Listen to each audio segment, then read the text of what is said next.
Kepada semuanya saya ucapkan Assalamualaikum warahmatullahi wabarakatuh. Waalaikumsalam warahmatullahi wabarakatuh. Innal hamdalillah nahmaduhu wa nasta'inuhu wa nastaghfiruhu wa nastahdihi wa na'udzu billahi min syururi anfusina wa min sayyiati a'malina may yahdihillahu fahuwal muhtad wa may yudlilhu fala hadiyalah. Asyhadu an la ilaha illallah wa asyhadu anna Muhammadan abduhu wa rasuluh. Allahumma shalli wa sallim ala nabiyyina Muhammadin wa ala alihi wa ashabihi wa mawalah. Rabbi israh li sadri wa yassir li amri wa hlul 'uqdatam min lisani yafqahu qawli. Allahumma fa'na bima 'allamtana wa 'allimna ma yanfa'una wa zidna ilman wa ba'd. Ikhwan wal akhwat, sholihin sholihat yang mudah-mudahan dirahmati Allah Subhanahu wa taala. Alhamdulillah di kesempatan malam ini kita bisa berkumpul dalam rangka untuk tawasau bil haq dan tawasau bis sabar. Terkhususnya lagi kita berkumpul dalam rangka mempersiapkan diri kita untuk menyambut bulan suci Ramadan yang dalam hitungan hari kurang lebih 11 apa 12 hari lagi kita akan berjumpa dengan bulan Ramadan. Kita berdoa kepada Allah Subhanahu wa taala, mudah-mudahan duduknya kita menjadi keberkahan bagi kita semuanya, sebab Allah Subhanahu wa taala memudahkan semua urusan yang kita hadapi. Dan dengan hadirnya kita di sini, kita berdoa kepada Allah, mudah-mudahan Allah Subhanahu wa taala mewujudkan apa yang kita cita-citakan. Salawat dan salam mudah-mudahan tercurahkan kepada baginda Nabi kita Muhammad sallallahu alaihi wasallam, kepada keluarga beliau, sahabat beliau, dan siapa saja yang istiqomah di atas petunjuk Rasulullah sallallahu alaihi wasallam. Kita senantiasa berdoa kepada Allah, mudah-mudahan kita termasuk mereka yang diberi kemampuan untuk bisa istiqomah menapaki petunjuk Nabi kita Muhammad sallallahu alaihi wasallam. Baik jamaah sekalian, tema kita terkait bagaimana mensucikan Ramadan kita dari fitnah akhir zaman. Kita mulai dari sebuah pertanyaan, apakah kita berada di akhir zaman sehingga kita ini harus berbicara terkait berRamadan di akhir zaman, ataukah kita masih jauh dari akhir zaman? Jawaban Bapak gimana? Ya, kira-kira sudah akhir zaman atau belum, Pak? Apa alasannya, Pak? Banyak tentunya ya. Kalau diungkapkan satu persatu tentu habis waktunya. Baik, yang pertama memang ada perbedaan pendapat di kalangan para ulama bahwa apakah kita manusia akhir zaman atau tidak. Tapi mayoritas para ulama kontemporer mengatakan bahwa kita memang manusia di akhir zaman. Walaupun kita tidak akan menyaksikan peristiwa terjadinya kiamat, karena terjadinya kiamat itu pada saat mukmin tidak ada satupun di dunia ini, dan terjadi pada waktu di mana manusia paling buruk sekali di dunia ini. Sampai ada salah seorang sahabat namanya Abdullah bin Mas'ud radhiyallahu anhu, beliau pernah mengatakan, sirarul khalqi indallah, manusia yang paling buruk di dunia ini, makhluk yang paling buruk di dunia ini adalah satu, alladzina takhudul quburul al-masajida, mereka yang menjadikan kuburan sebagai masjid.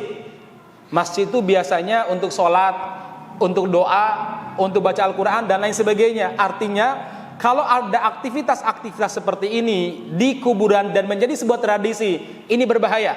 Walaupun para ulama di sana masih ada khilaf terkait masalah doa di kuburan.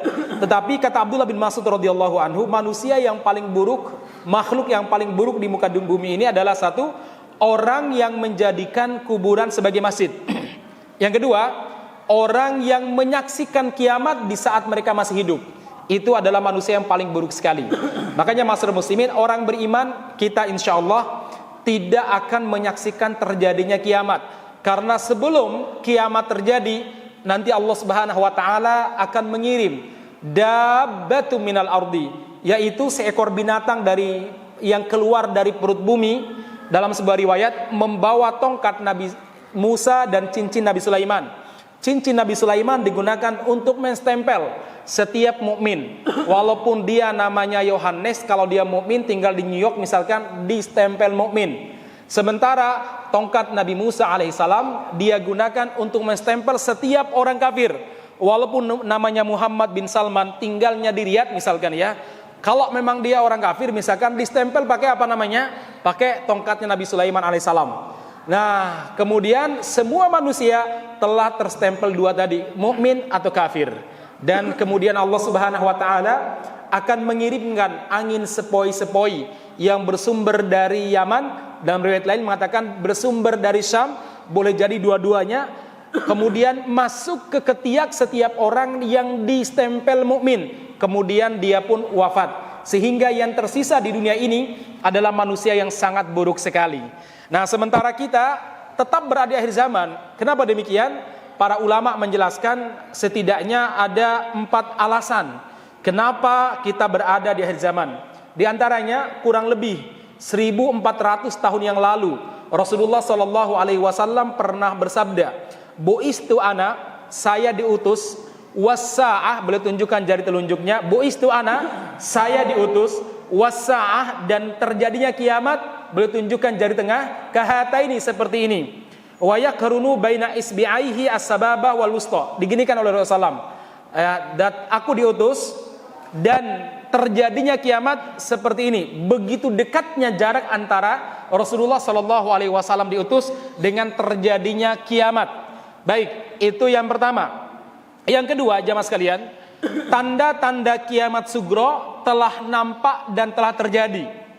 Sebagian para ulama membagi tanda kiamat menjadi 3. Yang pertama adalah kubro, wusto, dan sugro. Walaupun sebagian para ulama membagi menjadi 2 juga, yaitu tanda kiamat kubro besar dan tanda kiamat sugro. Tapi Syekh Dr. Muhammad Al-Arifi, beliau membaginya menjadi 3 biar lebih mudah dipahami klasifikasinya. Yang pertama tanda kiamat kubro, yang kedua tanda kiamat wusto, dan yang ketiga adalah tanda kiamat sugro. Nah, tanda-tanda kiamat sugro telah nampak dan telah terjadi dan masih terjadi. Contohnya Rasulullah Shallallahu Alaihi Wasallam pernah bersabda, "Min asyratis sa'ah," di antara tanda-tanda terjadinya kiamat adalah ayyadharul jahlu wa yaqillal ilmu wa yadharuz zina wa tushrabul khamru wa yaqillar rijalu wa yakthurun nisa'u hatta yakuna li khamsina imra'atan qimuhunna rajulun wahidun. Rasulullah bersabda, di antara tanda-tanda kiamat adalah pertama, ayyadharul jahlu, kebodohan merajalela.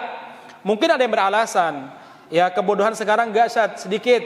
Wa yaqillal ilmu, dan ilmu semakin langka. Mungkin juga ada yang membantah dengan adanya smartphone, dengan adanya teknologi komunikasi yang luar biasa. Hari ini canggihnya, itu kan ilmunya banyak. Nah, ilmu yang semakin langka dan kebodohan yang merajalela adalah ilmu yang disebutkan dalam doa kita, Allahumma inni as'aluka ilman nafi'a, ilmu yang bermanfaat. Ini ilmu yang semakin langka, bukan informasi tapi ilmu, jamaah sekalian. Yang ada hari ini kebanyakan adalah informasi, bukan ilmu yang nafi'a. Ilman nafi'a, kata Khatib Al-Baghdadi, beliau mengatakan ada 2 tanda ilman nafi'a.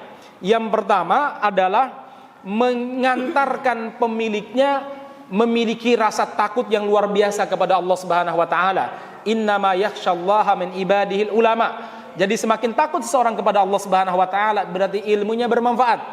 Tapi kalau dia punya banyak hafalan, tidak mendekatkan dia kepada Allah Subhanahu wa taala, ilmunya tidak bermanfaat. Ini ilmu yang disebut oleh para pakar dengan informasi, bukan ilman nafi'ah. Yang kedua, ilmu yang bermanfaat adalah apa?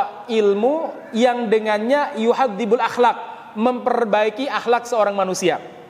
Nah, jemaah sekalian, ilmu inilah yang semakin hari semakin langka. Banyak orang hafalan Al-Quran, banyak orang hafalan hadis. Ya, itu sebuah anugerah yang luar biasa. Tetapi mereka yang betul-betul ilmunya mengantarkan dia semakin taat kepada Allah Subhanahu wa taala, semakin tunduk kepada syariat Allah Subhanahu wa taala, semakin sedikit jemaah sekalian, semakin langka. Baik, yang berikutnya wayadharuz zina. Zina itu merajalela. Bahkan hari ini kalau kita lihat ma'asyiral muslimin, zina itu dipromosikan besar-besaran dengan anggaran yang luar biasa. Ya, baik itu dengan konteks Miss Universe, Putri Indonesia, Putri apalah dan lain sebagainya. Ini bagian daripada promosi zina. Bahkan kita lihat tidak malu-malunya mereka mengaku di depan televisi, mereka mengaku di depan vlogger, mereka cerita bahwa mereka pernah begini-begini dengan si fulan, auzubillahi min dzalik. Zina itu yadhar, nampak. Sebenarnya kalimat yadhar itu bukan sekedar nampak, tapi kata para ulama mendominasi. Ya, bukan sekedar jelas tapi mendominasi. Ya, merajalela kalau bahasa kita sekarang ya. Bukan sekedar terjadi banyak, tapi merajalela. Maksudnya apa? orang-orang tidak bisa memberikan hukuman kepada para pezina, bahkan mungkin dijadikan sebagai duta anti narkoba, duta apalah dan lain sebagainya. Baik masyarakat muslimin, kemudian selanjutnya watushrabul khamru, minuman keras diminum di mana-mana. Di sini bukan sekedar diminum karena zaman dulu sudah diminum, tapi tushrab di sini adalah apa? Orang menjadi terbiasa ketika minum khamr. Bahkan dalam riwayat lain Rasulullah SAW bersabda, orang akan menamakan khamr dengan nama yang lain. Dan hari ini di Indonesia luar biasa jemaah sekalian.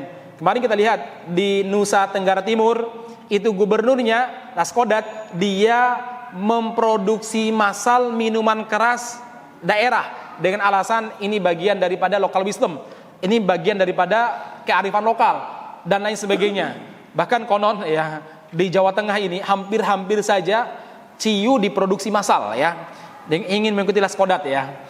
Baik masyarakat muslimin yang mudah-mudahan dirahmati Allah Subhanahu wa taala, minuman keras di mana-mana. Bahkan dipelihara tempat minumannya dengan undang-undang, dengan aparat yang siap membela kalau ada orang yang mengganggu, kalau ada muslim yang mengganggu para pemabuk ya. Jadi jamaah sekalian sekarang dibela ya, ada undang-undangnya dan ada aparatnya yang menjaga tempat minum tersebut. Demikian juga pelacuran. Baik, kemudian wayakillar rijal, laki-laki semakin langka. Coba lihat nih jemaahmu tadi juga semakin langka laki-lakinya nih ya. Ya. Biasanya penuh, ini langka ini ya. Ini efek daripada Covid atau bagaimana ceritanya ya. Baik jemaah sekalian, wa yakillar rijal. Anda berhenti di lampu merah. Coba tengok kiri kanan. Kira-kira seringkali jumlah laki-laki atau jumlah perempuan yang paling banyak? Terutama di pagi hari sama sore hari, jam berangkat kerja sama jam pulang kerja, jam ngantar anak sama jam jemput anak ya. Saya itu sering melihat, kebanyakan apa? Perempuan. Kalau perempuan naik motor seringkali yang dibonceng apa? Ya perempuan. Kalau laki-laki yang naik motor, kadang laki, kadang perempuan yang dibonceng. Artinya apa? Begitu banyaknya kaum Hawa sampai Nabi bersabda, wa yakturun nisa hatta yakuna li khamsina imra'atan, sampai 50 perempuan kimuhunna yang menanggung mereka itu satu orang laki-laki. Mereka memperebut satu orang laki-laki. 50 perempuan. Masya Allah, ternyata laki-laki itu semakin langka, apalagi laki-laki soleh sebagaimana Anda ini, semakin langka jemaah sekalian. Saking langkanya sekarang itu dibuat sebagaimana binatang binatang langka itu ya. Kan binatang langka itu adanya di mana? Kebun binatang ya. Laki-laki soleh yang langka itu kebanyakan di penjara sekarang ya. Jadi betul-betul langka sekali ya. Baik jemaah sekalian, ini tanda-tanda kiamat. Terus selanjutnya kiamat wusta telah nampak. Rasul bersabda, la taqumus saah hatta yuqbadul ilmu wa takthurul zalazil wa yataqarabaz zaman wa tadharul fitan wa yakthurul haraju wa huwal qatlu hatta yakthura fikum almal fayafid. Tidak terjadi kiamat sampai ilmu diangkat. Dalam sebuah riwayat Bukhari, Rasulullah SAW pernah bersabda, innallaha yaqbidul ilma, sesungguhnya Allah Subhanahu wa taala mengangkat ilmu ini bukan dengan intizaan yantazihu min qulubil ibad, bukan dengan cara menguap. Jadi ilmu tiba-tiba menguap, habis. Enggak, bukan dengan cara seperti itu. Tapi biqabdil ulama, dengan diwafatkannya para ulama. Sebagian tafsir mengatakan biqabdil ulama, yaitu dengan dipenjaranya para ulama atau diwafatkannya para ulama. Hatta idza lam yabqa alim, sehingga ketika tidak ada lagi ulama yang rabbani, ulama-ulama yang betul-betul jujur, ittakhadhan nasu ru'usan juhala, maka manusia akan mengambil orang-orang bodoh sebagai pemimpinnya, ru'usan sebagai orang yang dimintai fatwa. Fa idza su'ilu, kalau orang bodoh ini ditanya, fa'aftau bighairi ilmin fadallu wa adallu, maka dia berfatwa tanpa landasan ilmu, dia pun sesat dan menyesatkan. Hari ini begitu banyak jamaah sekalian ya. Ada orang-orang bodoh diangkat sebagai pemimpin, maka dia berfatwa bahwa piagam PBB bisa menjadi salah satu sumber syariat ya. Ini luar biasa ya. PBB bisa menjadi Tuhan baru ya, menjadi arbaba min dunillah, Tuhan-Tuhan yang diibadai selain Allah Subhanahu wa taala. Padahal jangankan PBB yang dikuasai oleh 5 negara kafir, Amerika, Rusia, Cina, Inggris dan Prancis. Rusia itu orang kafir. Jangankan itu, Nabi Musa saja itu nggak boleh diikuti. Walaupun Nabi Musa itu nabi, rasul, ulul azmi, kalimullah yang diajak bicara langsung oleh Allah Subhanahu wa taala. Bahkan di dunia ini tidak ada yang diajak bicara langsung oleh Allah kecuali dua orang. Satu Nabiullah Musa alaihissalam, yang kedua Nabiullah Muhammad sallallahu alaihi wasallam ketika Mi'raj. Yang kelima, beliau punya Taurat, itu pun haram untuk diikuti. Rasul pernah bersabda, "Lau kana Musa hayyan baina adhurikum." Andaikan Musa hari ini hidup di tengah kalian, summa taba'tumuh, kalian ikuti itu Musa, wa taraktumuni, dan kalian tinggalkan saya, la dolaltum dolalam ba'ida, kalian akan tersesat sesat-sesatnya, kata Rasulullah SAW. Itu Musa alaihissalam, Nabiullah ulul azmi. Bagaimana gerangannya kalau seandainya Rasul tahu ada orang yang menjadikan PBB, ya kayak Ban Ki-moon. Ban Ki-moon tuh pernah sholat gak? Gak pernah. Musa sholatnya 50 kali sehari semalam itu gak boleh diikuti karena ada syariat Nabi Muhammad SAW. Apalagi Ban Ki-moon, wudu aja gak tahu, jangan tanya berapa rakaat sholat tahajudnya. Oponeh mandi junub gak tahu jamaah sekalian ya. Itu diangkat sebagai apa? Piagamnya bisa menjadi sumber syariat.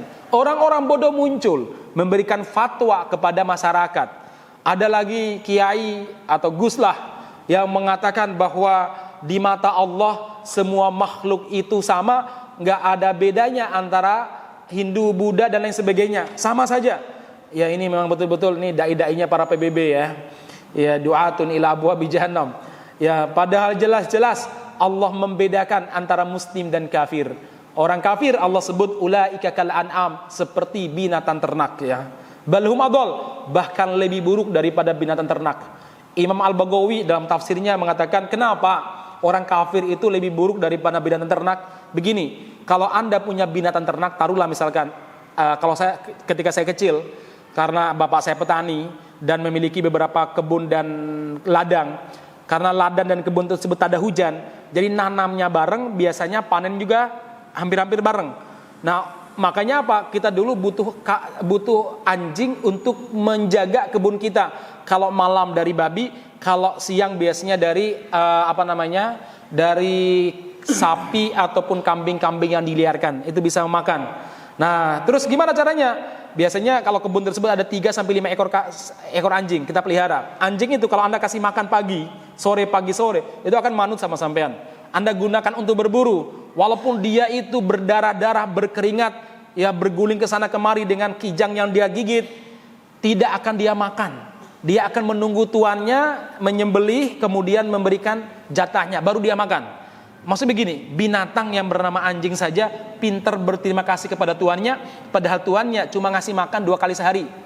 Ya, sementara orang kafir, Allah kasih makan, Allah kasih oksigen, Allah kasih segala-galanya, tapi bersyukurnya sama patung.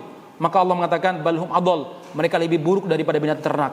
Bagaimana Anda samakan ya antara mukmin dengan orang kafir? Baik jemaah sekalian, masih banyak jemaah sekalian tanda-tanda kiamat. Nah sekarang pertanyaannya, kalau tanda-tanda kiamatnya seperti ini, bagaimana kita berRamadan di akhir zaman? Begini jemaah sekalian, kita harus memahami karakter fitnah akhir zaman dulu. Rasulullah SAW menyebutkan beberapa karakter fitnah dalam beberapa hadis. Di antaranya, 1, fitnah tersebut kal mauji, seperti gelombang lautan. Umar bin Khattab radhiyallahu anhu menggambarkan fitnah akhir zaman itu seperti gelombang lautan jamaah sekalian. Kadang besar, kadang kecil. Seringkali besar yang membuat kita tenggelam. Kadang kita bermain di pinggir pantai, tiba-tiba ombaknya datang menyeret kita ke dalam, kemudian kadang bisa selamat, kadang ada yang meninggal. Ya, itu fitnah akhir zaman. Maksudnya ada membuat orang terfitnah berbuat dosa besar, dia bisa taubat, ada juga yang terjerembab sampai meninggal pun dia tidak taubat dari perbuatan dosa tersebut. Itu fitnah akhir zaman, membuat orang gampang sekali berbuat dosa dan susah keluar dari dosa tersebut. Ibarat orang yang telah digulung sama ombak, jarang orang yang bisa selamat darinya. Bisa-bisa dia itu tenggelam bersama dengan gelombang tersebut. Ma'asyiral muslimin yang mudah-mudahan dirahmati Allah Subhanahu wa taala, kan begitu gelombang itu ya. Kadang biasa mengasyikkan, tapi ternyata di dalamnya mengandung bahaya yang luar biasa. Di Pacitan, tempatnya beliau ini ya, itu seingat saya ada sebuah pantai namanya Pantai Klayar. Saya kebetulan pernah camping di sana bersama kawan-kawan ya. Itu ada sebuah batu karang yang disebut seruling samudera ya. Di situ kalau kena ombak dahsyat, terutama jam-jam 5 sore itu kan ombaknya meninggi dahsyat sekali. Itu kebetulan di bawah batu karang tersebut ada lubang besar, kemudian di atasnya itu ada lubang kecil. Jadi kalau ada hantaman ombak, itu nanti ada air kecil ya, tinggi sekali, bisa 5 meter ya. Nanti diiringi oleh suara kayak seruling, maka disebut seruling samudera. Memang asik di situ ya, apalagi kalau makin sore. Makin sore itu ombaknya semakin besar, berarti percikan ombaknya semakin tinggi di lubang tersebut, dan suaranya semakin besar dan semakin lama, jemaah sekalian ya. Indah memang ya. Nah, tapi itu memakan korban, kayaknya asyik. Ada penjaga pantai pernah cerita sama kita, itu kan jam 5 sore udah nggak boleh masuk ya. Kita tanya, kenapa Pak nggak boleh masuk? Kan semakin besar ombaknya. Apa jawabannya? Justru itu bahaya, Mas. Beberapa waktu yang lalu ada satu keluarga, entah dari Ponorogo apa dari Madiun atau dari Pacitan kota, satu mobil datang ke situ sore-sore. Lantas mereka selfie-selfian di situ, asik-asik teriak-teriak. Kenapa? Karena suara ombaknya mengasihkan. Kalau diingatkan jam 5 keluar, iya, ternyata lewat jam 5 mereka. Beberapa waktu kemudian ternyata tidak ada suara seorang pun. Dilihat pakai teropong, nggak ada satu orang pun, didekati nggak ada satu orang pun. Ternyata satu keluarga telah dihempas sama ombak ya, dan mereka semuanya meninggal, mobilnya kosong. Masyarakat muslimin, begitulah fitnah akhir zaman. Terkadang satu keluarga hancur semuanya. Ya, tidak ada yang selamat jemaah sekalian. Murtad semuanya atau terkena dosa besar semuanya. Maka hati-hati dengan harta haram. Ya, seorang bapak rusak, istrinya rusak, anaknya rusak dan lain sebagainya. Ya, mengerikan sekali fitnah akhir zaman. Baik, kemudian dalam sebuah riwayat Rasulullah SAW menggambarkan fitnah akhir zaman itu berat sekali, sampai boleh mengatakan al-ibadatu indal haraj kahijratin ilayya.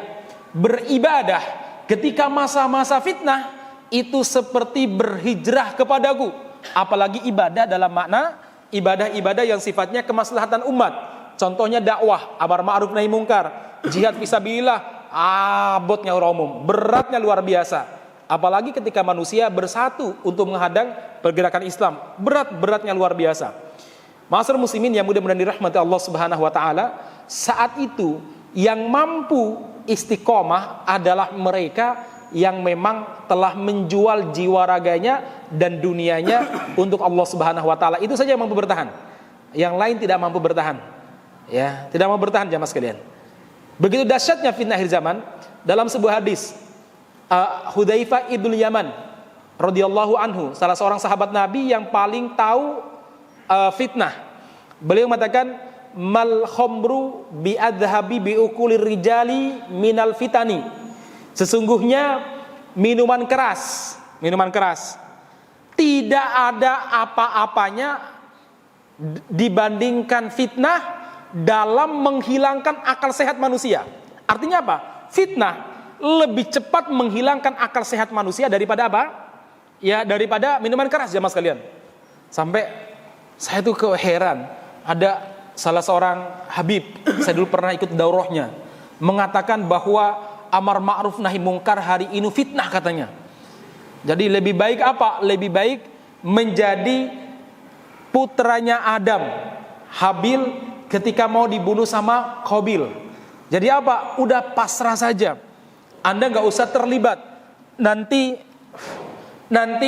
ditangkap, nanti dibunuh, nanti dipenjara, nanti membuat jalan macet, macam-macam. Fitnah. Jadi nggak boleh amar ma'ruf nahi mungkar. Wah, ini agama yang paling disukai sama penguasa ini ya. Kita aja mau aksi kemarin siang nggak jadi, gara-gara dia itu datang nonton konser. Ya, nonton konser di Solo ya. Jadi gagal aksi bela Palestina ya. Ya, maksudnya menghadang Israel untuk bela Palestina gitu ya. Baik, jemaah sekalian. Jadi sekali lagi ini ya, bagaimana fitnah akhir zaman membuat orang itu akal sehatnya hilang jemaah sekalian. Nah, sampai tadi mengatakan tadi fitnah. Jadi amar ma'ruf nahi mungkar disebut fitnah. Itu pakai hadis lagi, di mana hadisnya sahih, cuma penerapannya bermasalah. Ya, nanti akan ada fitnah yang sangat dahsyat menimpa kalian. Orang yang berjalan lebih baik daripada orang yang berlari. Orang yang duduk lebih baik daripada orang yang berdiri. Maka jadilah kalian seperti salah satu anaknya Adam. Maksudnya, Kalau kamu membentangkan tanganmu untuk membunuhku, aku tidak akan membentangkan tanganku untuk menahannya. Maunya begitu. Iya. Ini enak banget ya. Apalagi sampai di Palestina, "Ndang Israel, monggo ya. Saya akan menjadi putranya Adam alaihissalam. Mau diambil ya monggo, mau dibunuh ya ropopo ya." Enak men ya. Padahal ada hadis yang mengatakan man qutila duna mali fahuwa syahid. Yang terbunuh gara-gara membela hartanya syahid. Man qutila duna irdihi fahuwa syahid. Terbunuh gara-gara membela kehormatannya syahid. Man qutila duna dina fahuwa syahid.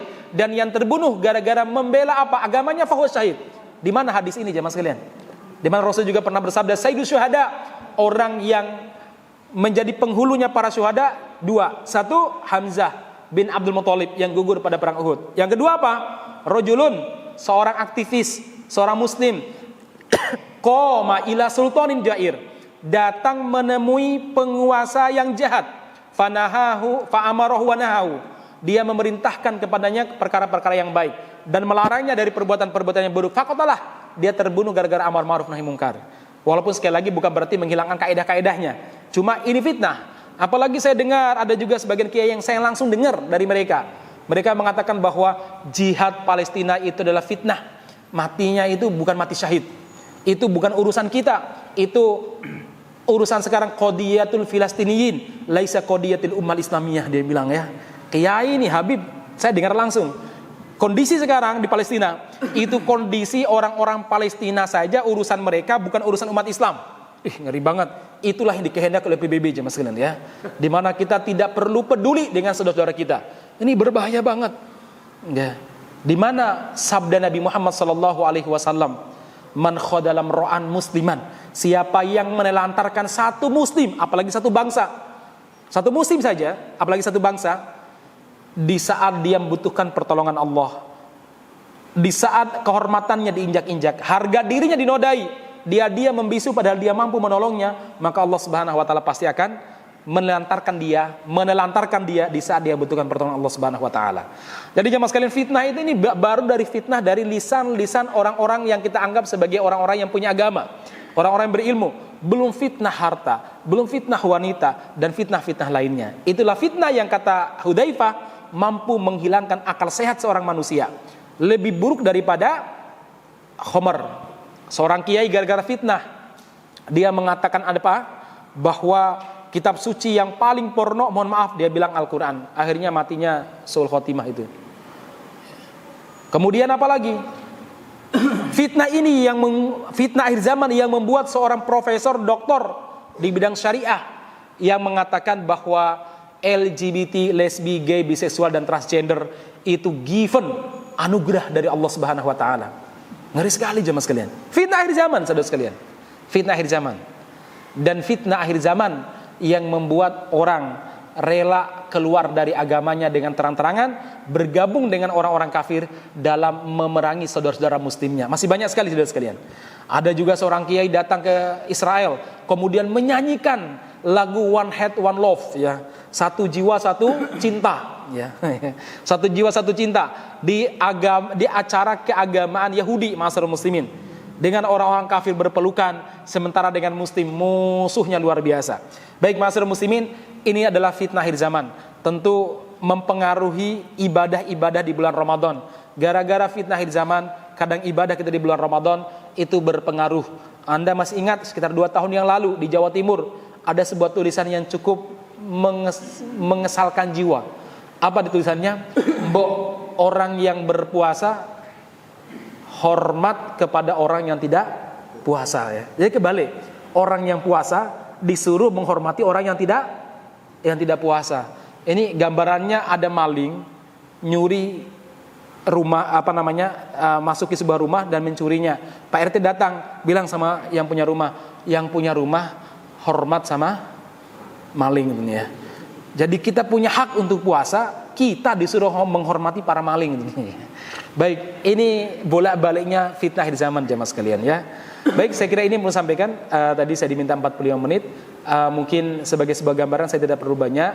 Nanti Ustaz Tengku Azhar akan berbicara banyak terkait masalah tarhib Ramadan. Waktu dan tempat saya serahkan kepada pembawa acara. Melanjutkan acara sebelumnya, yaitu penyampaian materi kajian sesi kedua yang insya Allah disampaikan gurunda kita Al-Muqar Ustadz Muazzar MH Hamidi. Kepada beliau kami persilakan. Bismillahirrahmanirrahim. Assalamualaikum warahmatullahi wabarakatuh. Waalaikumsalam warahmatullahi wabarakatuh. Innal hamdalillah nahmaduhu wa nasta'inuhu wa nastaghfiruh wa na'udzu billahi min syururi anfusina wa sayyiati a'malina may yahdihillahu fala mudhillalah wa may yudlil fala hadiyalah. Asyhadu an la ilaha illallah wahdahu la syarikalah wa nashhadu anna Muhammadan abduhu wa rasuluh la nabiyya wa la rasula ba'dah. Yaqulullahu tabaraka wa ta'ala ba'da a'udzu billahi minasyaitonir rajim. Ya ayyuhalladzina amanu taqullaha haqqa tuqatih wa la tamutunna illa wa antum muslimun. Wa qala Rasulullah sallallahu alaihi wasallam, inna asdaqal hadis kitabullah wa inna afdalal hadi hadi Muhammadin sallallahu alaihi wasallam wa inna syarral umuri muhdatsatuha wa kullu muhdatsatin bid'ah wa kullu bid'atin dhalalah wa kullu dhalalatin finnar.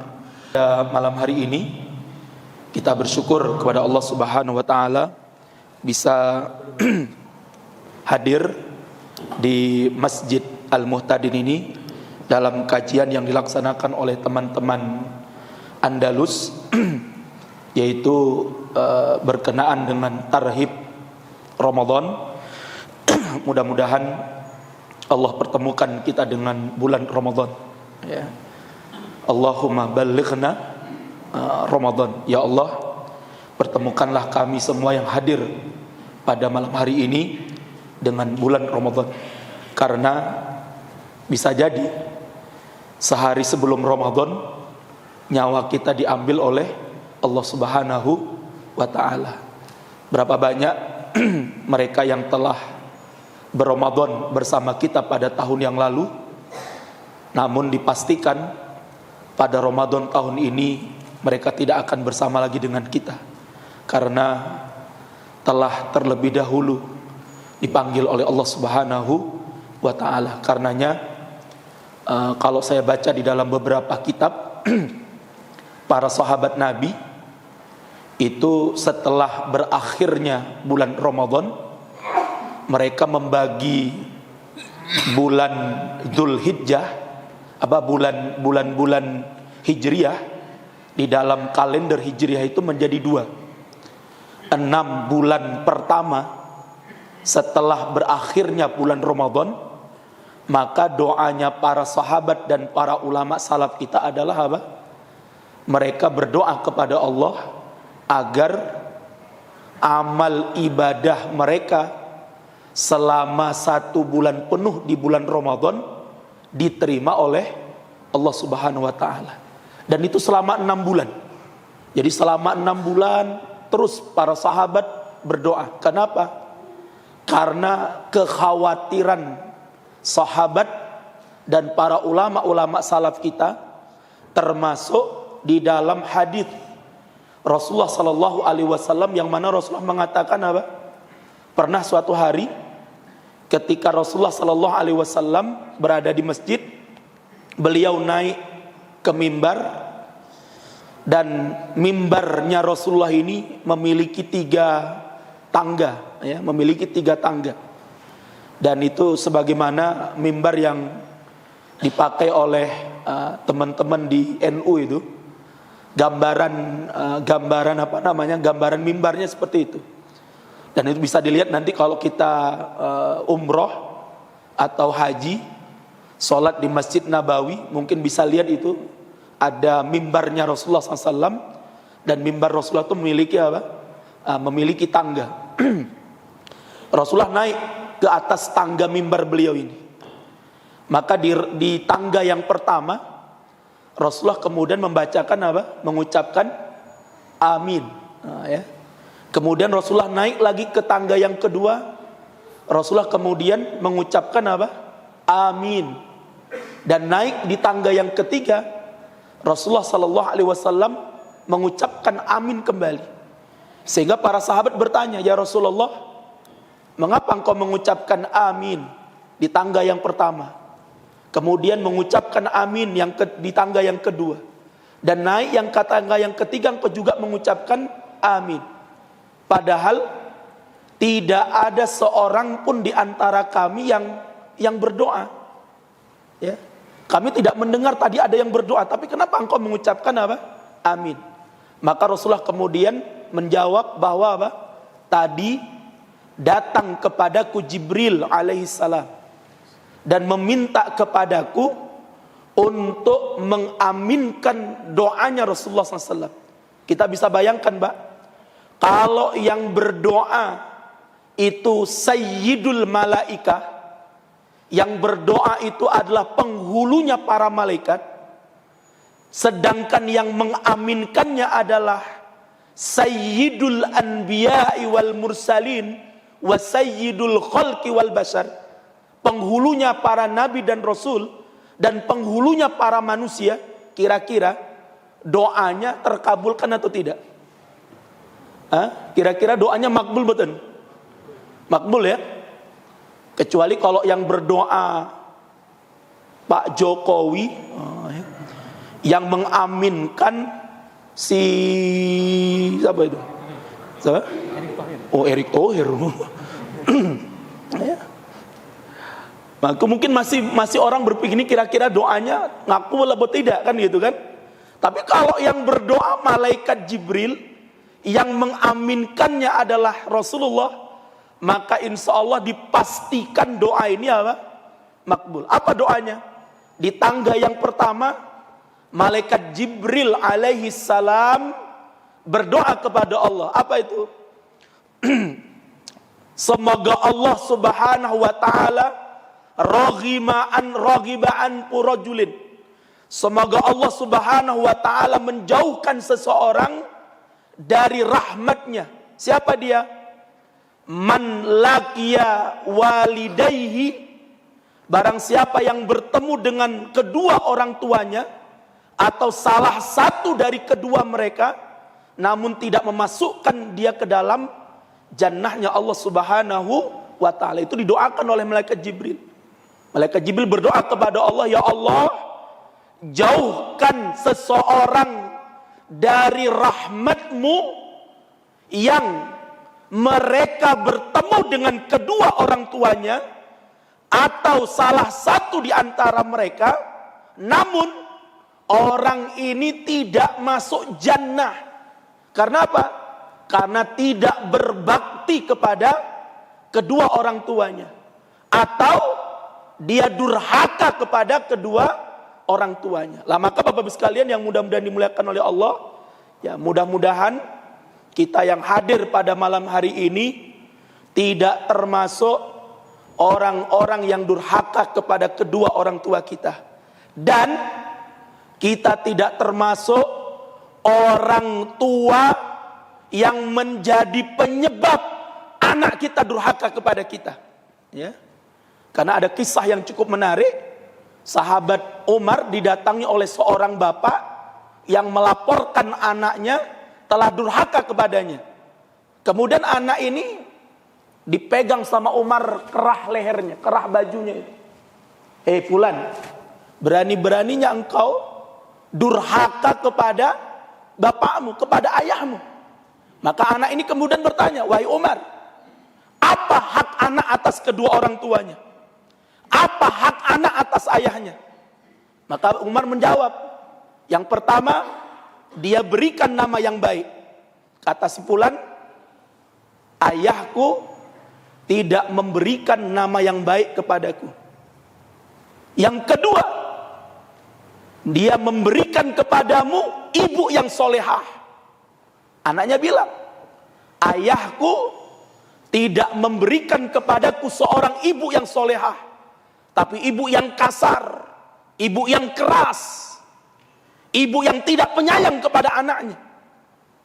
Yang ketiga kata Umar, hak anak atas bapaknya adalah memberikan pendidikan tarbiyah kepada anaknya.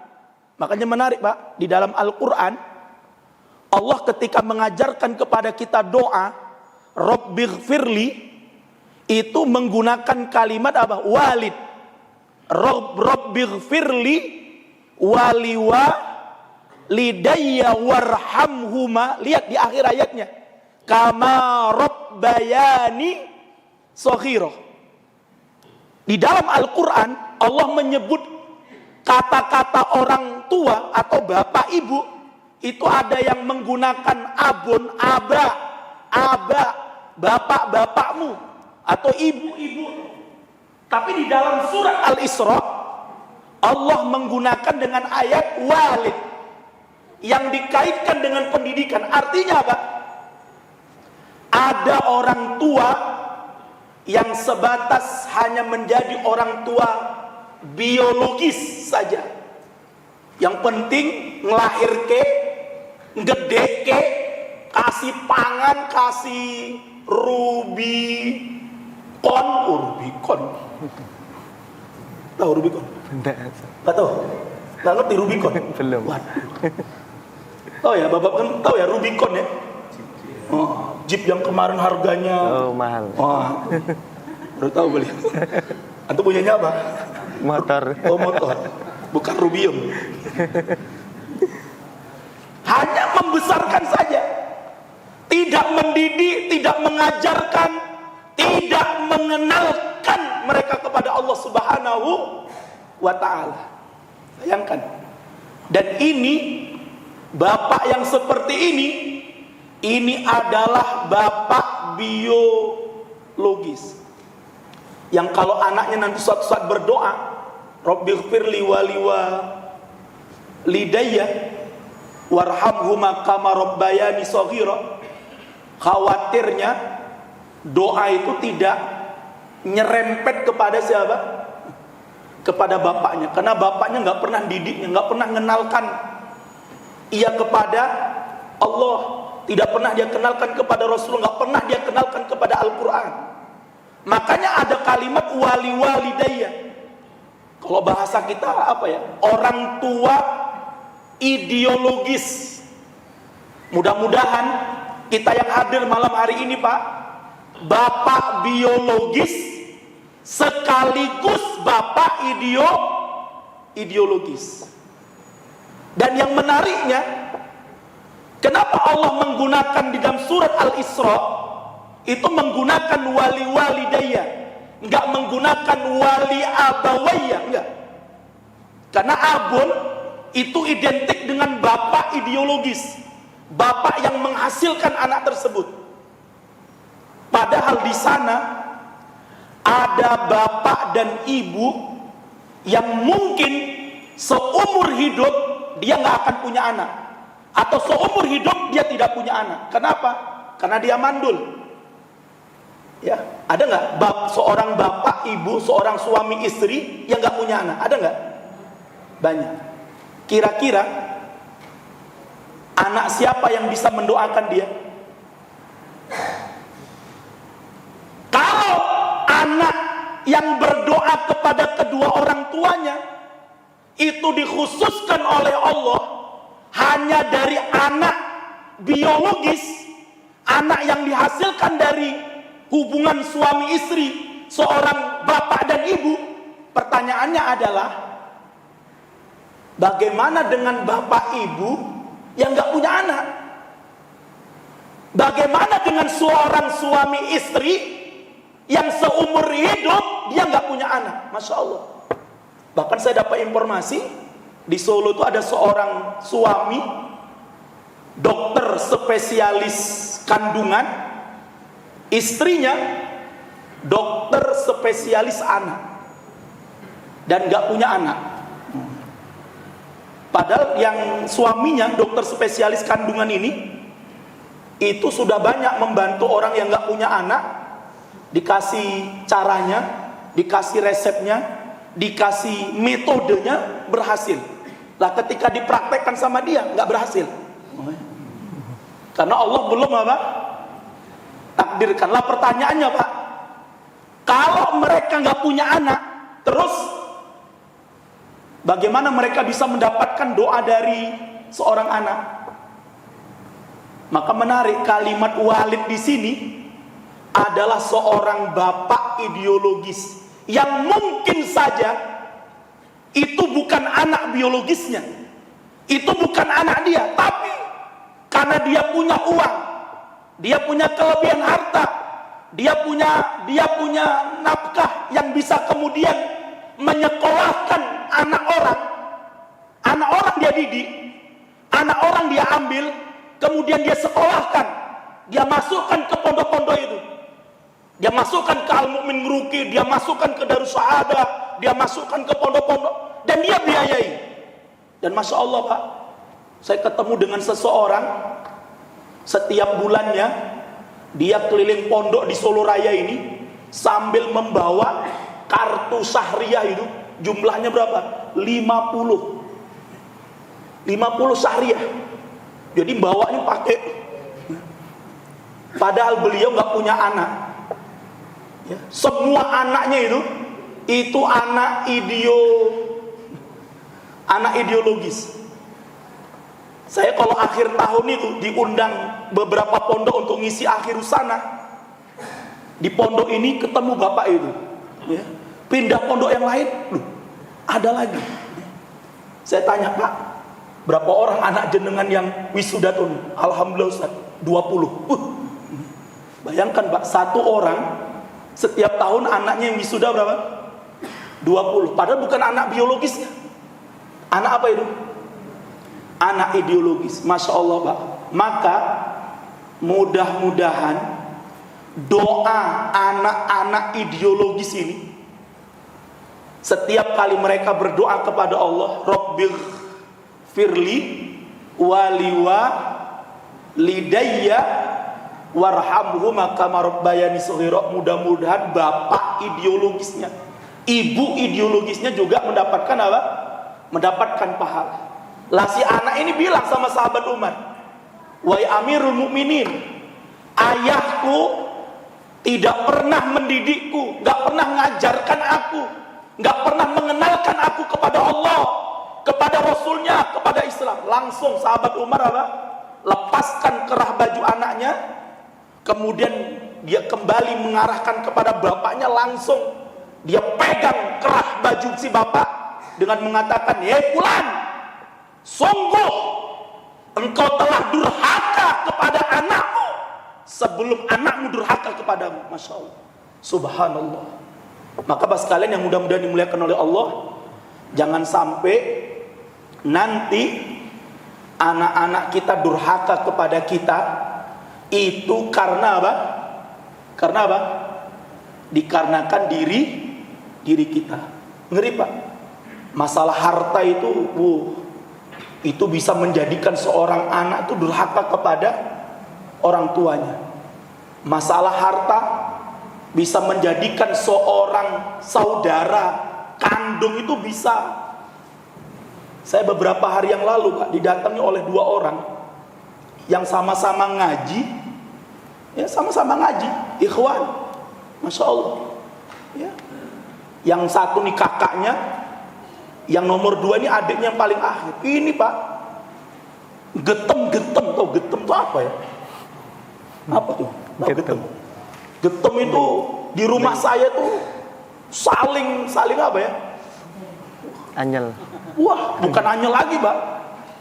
Itu anyelnya udah di ubun-ubun itu. Itu manggil masnya, gak mau dia manggil mas, panggil nama tok. Terakhir saiki kue tak panggil bro, ora sudi aku manggil kue mas. Yo ngaji Pak, ngaji. Pas mau pulang Mbak, saya suruh salaman lah, enggak. Sebelum kedoliman dia kepada saya Ustadz, berkaitan dengan harta yang ditinggalkan oleh kedua orang tua saya, yang saya sebagai adik dibohongi, ditipu, dikibuli, ditolimi, saya gak akan sudi salaman dengan dia. Ngeri banget ya. Jadi masalah harta itu Pak, itu bisa membuat orang itu Makanya kita hati-hati, Pak. Ada jamaah pengajian saya, ibu-ibu bertanya sama saya, Ustaz, bolehkah saya berdoa kepada Allah? Ya Allah, jangan engkau pertemukan aku dengan suamiku nanti di surga. Wegah. Saya bilang, kenapa? Wah, suami saya, padahal sekarang masih jadi suaminya, Pak. Suami saya itu, Ustaz, dolemnya pol, pukele pol, pukel bener. Curang. Kalau saya salah dibenerkan, Pak. Saya nggak pintar bahasa Jawa. Pukil itu apa ya? Curang. Mencurangi harta istri, ya, mencurangi harta istri. Ngomongnya nyile, tapi orang tahu dibalik ke. Ini hati-hati, Pak.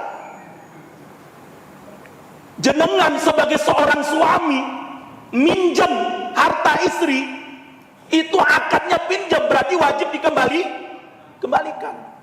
Kalau itu harta asli istri, kecuali harta nafkah, misalnya dengan kasih uang bulanan 1 juta, kemudian jenengan pinjam 500, nih tak kei, kau yang kurang, tombol ono. Tapi kalau itu harta pendapatan istri punya pekerjaan, atau istri mendapatkan duit dari orang tuanya, atau itu warisan dari orang tuanya, atau dia diberi oleh kakaknya, dan itu uang pribadi dia, kemudian dipinjam oleh suami, ya, tak silih duit musik, harus apa? Tuku udut.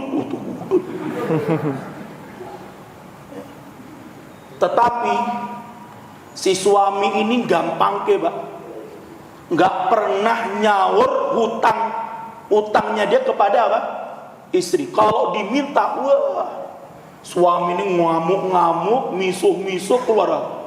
Akhirnya, Pak, sangkin dongkole istri, sangkin nganyele, itu tiap malam berdoa kepada Allah, ya Allah, jangan kau pertemukan aku dengan suamiku nanti di surga. Cukup neng bunyuk tok. Saya bilang, ya nggak bisa. Kalau jenengan mati masih menjadi istrinya yang sah, ya tetap kok jadi bojone ning akhirat. Tapi kalau saya nggak mau gimana? Ya nggak bisa. Tapi Pak, ada seorang istri sampai berdoa kepada Allah subhanahu. Mudah-mudahan, Pak, jangan sampai ada kita yang didoakan istri kita kayak gitu loh ya.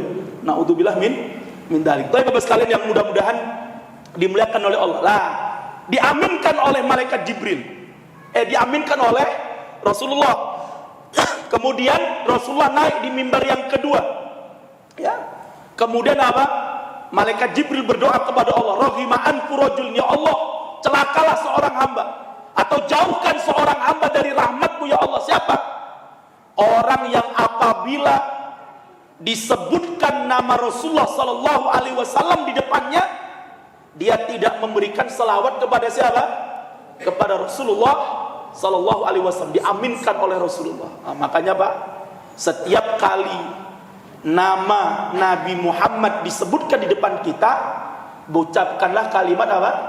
Sallallahu alaihi wasallam. Walaupun gak mesti harus banter, gak mesti harus kuat, sudah, penting kita mengucapkan paling pendek kata para ulama apa? Membaca selawatnya Allahumma sholli ala Muhammad. Lah, diaminkan oleh Rasulullah, naik di mimbar yang ketiga, di tanggai mimbar yang ketiga, Rasulullah sallallahu alaihi wasallam mengaminkan doa malaikat Jibril. Apa itu? Ya Allah, celakalah seorang hamba. Atau dalam riwayat yang lain, ya Allah, jauhkan seorang hamba dari rahmat-Mu. Siapa? Man laqiyar ramadhana walam yughfar lahu. Barang siapa yang bertemu dengan bulan Ramadan namun dosa-dosanya tidak diampunkan oleh Allah Subhanahu wa taala. Takut betul, Mbak? Kita khawatir, Mbak. Kita yang sudah Ramadan 30 kali, kita yang sudah Ramadan 40 kali, bahkan mungkin ada di antara kita yang mungkin sudah Ramadannya 50 kali. namun dosanya tidak diampunkan oleh Allah Subhanahu wa taala. Kita khawatir. Makanya para sahabat 6 bulan pertama doa mereka, ya Allah, terima amal ibadah puasa beribadah kami di bulan Ramadan dan ampunkan dosa-dosa kami. Lah di 6 bulan berikutnya doanya para sahabat apa? Ya Allah, pertemukan kami kembali dengan bulan Ramadan. Lah kita kadang baru berdoa ini menjelang Ramadan ya. Kita kadang baru berdoanya pas bulan Sya'ban, ya kan?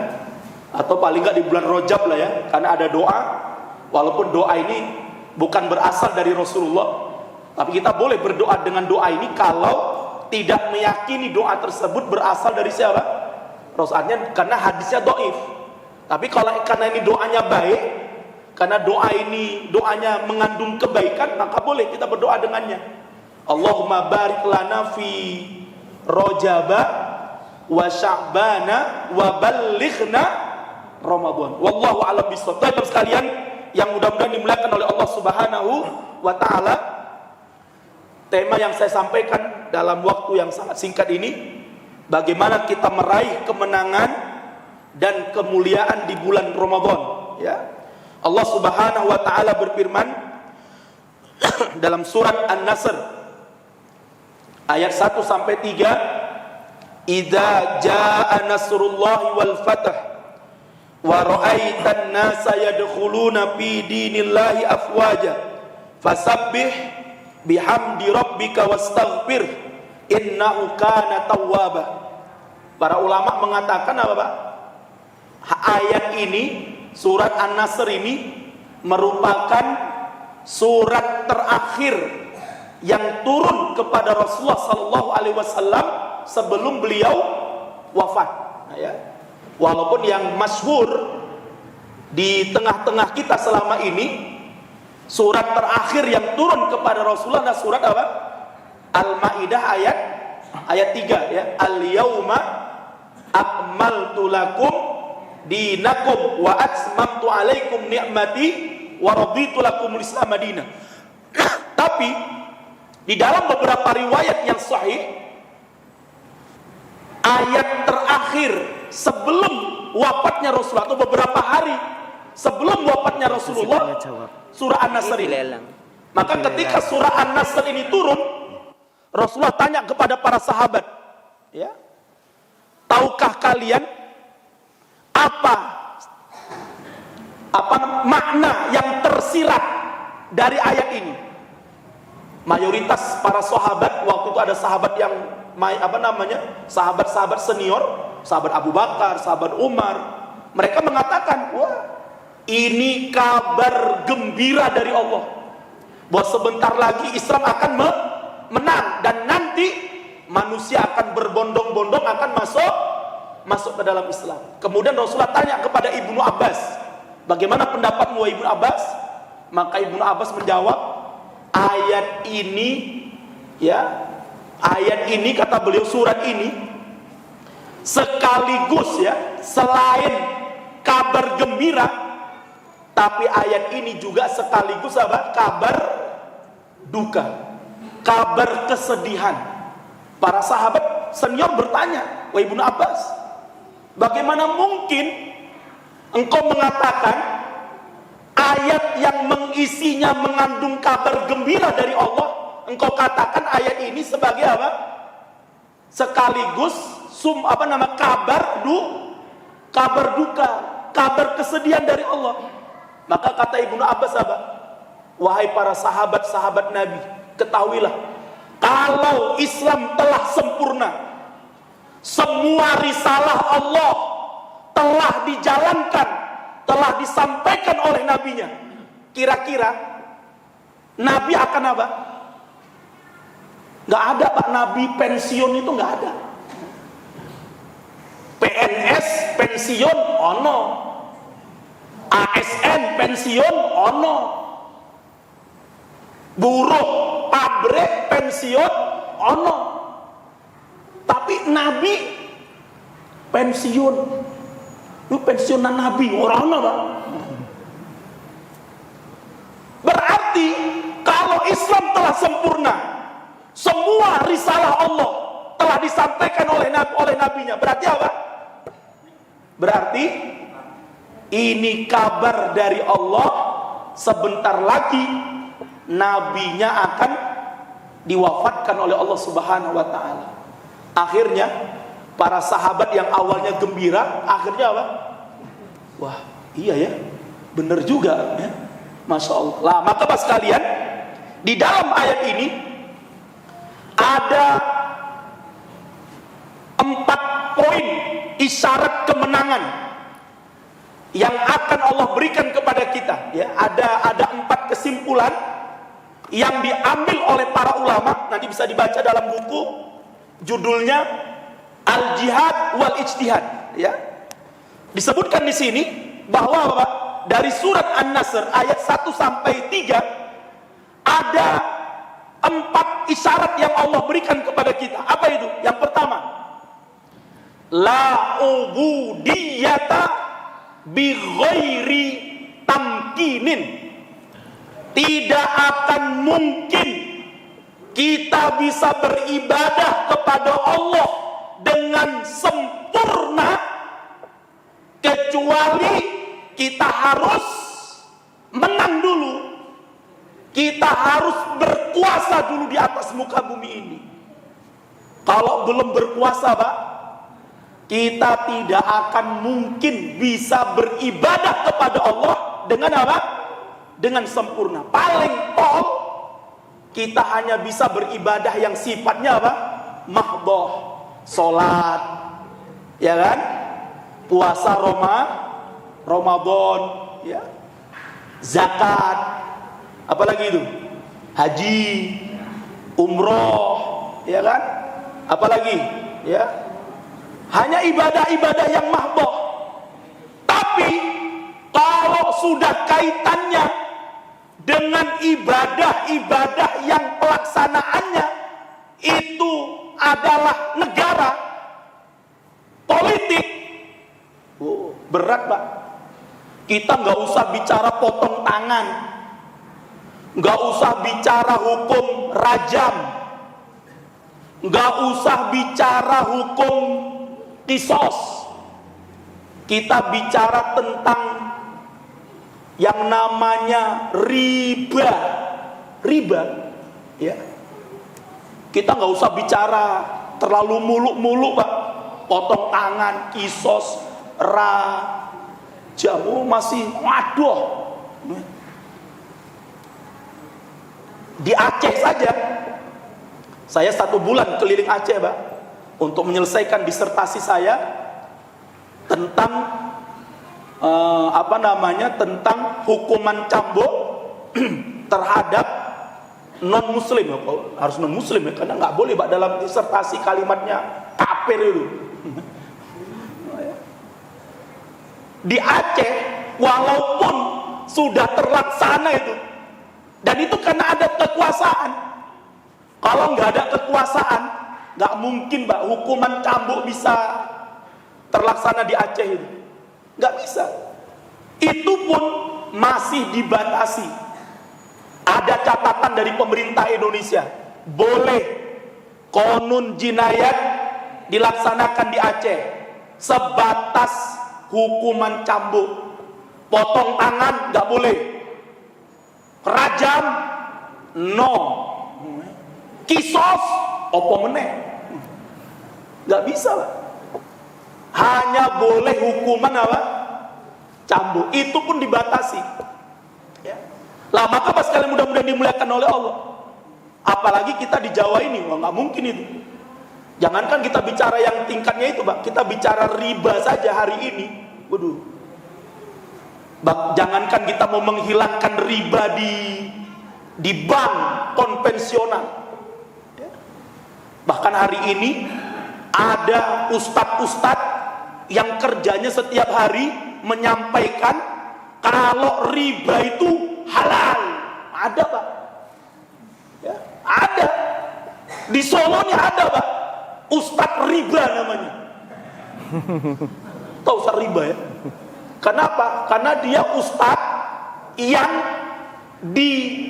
dipakai oleh para bankir, bukan banker ya, oleh para pemilik bank untuk nyampaikan kepada para nasabah, ojo wedi nabung dan pinjem duit neng bank, riba ki ora popo, riba ki halal, halalan thayyiban mubarakan fih. Ono Pak, ada di Solo nih ustaz riba. Pantas orang tiap hari makannya riba. Ada ustaz yang nyampaikan kemana-mana rokok halal, namanya ustaz rokok, ustaz udud. Ada. Oh saya ngisi kajian di Klaten itu, diprotes dari belakang, ustaz, siapa bilang rokok itu haram? Nikmatul udud ba'dad dahar. Saya sempat mikir juga, apa? Oh iya juga ya. Ya. Jadi dalilnya apa? Nikmatul udud. Oh, ngeri ya.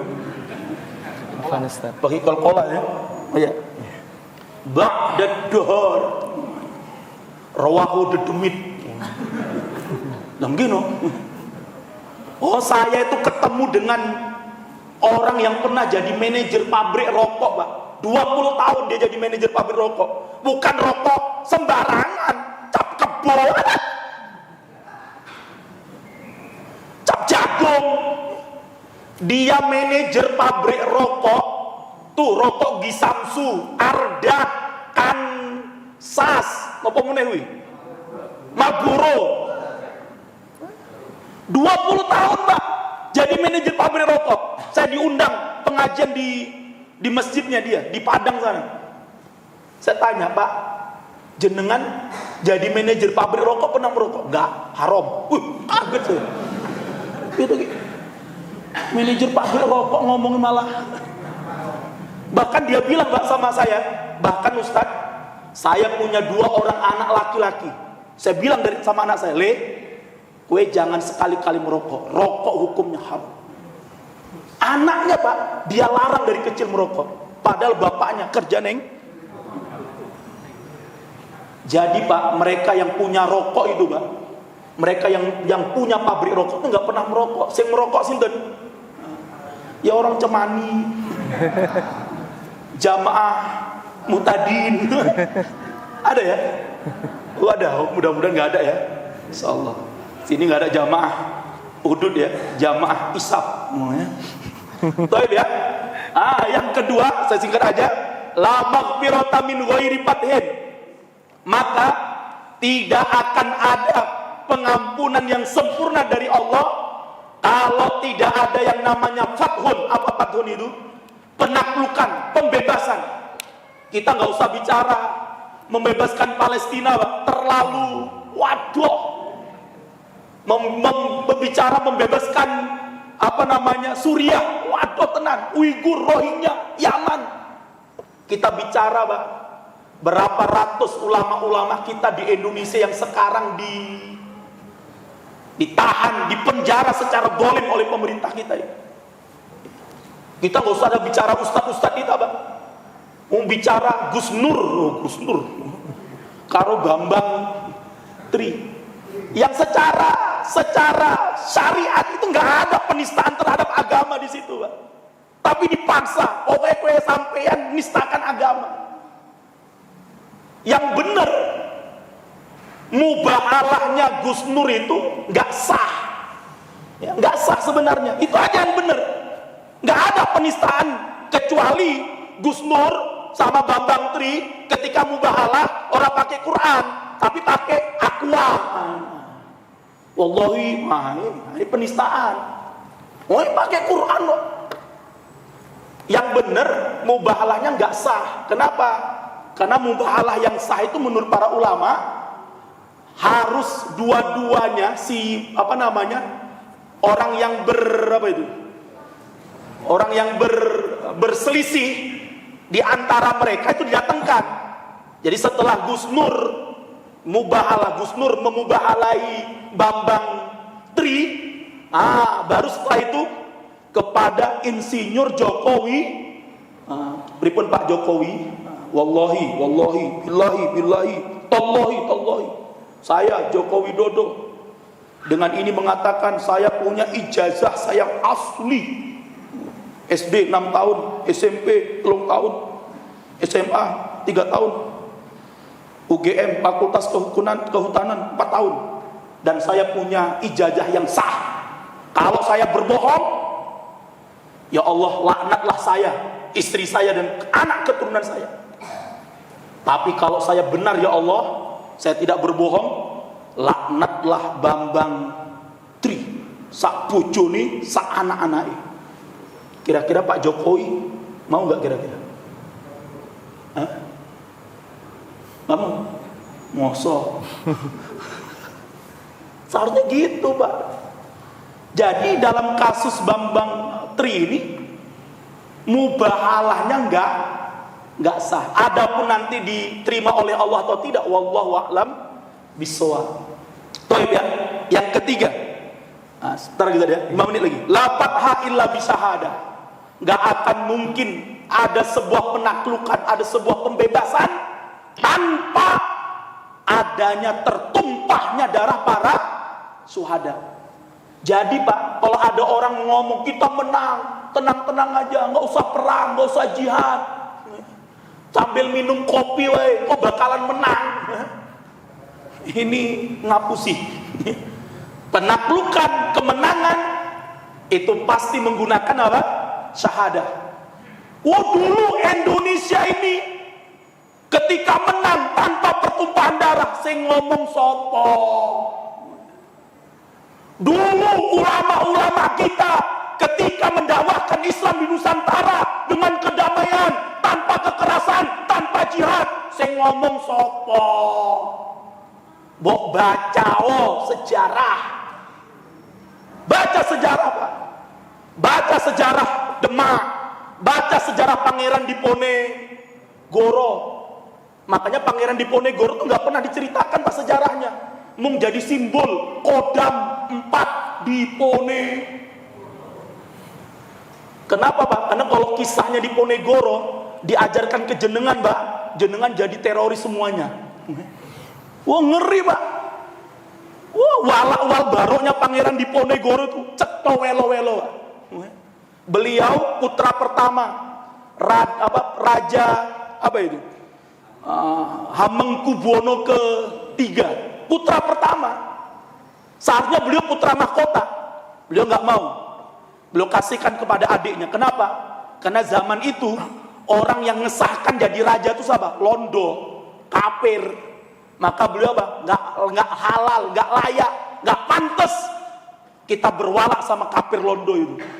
Orang yang berwalak sama kafir Londo murtad.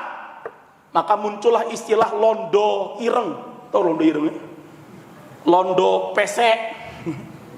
Itu di eranya Pangeran Diponegoro.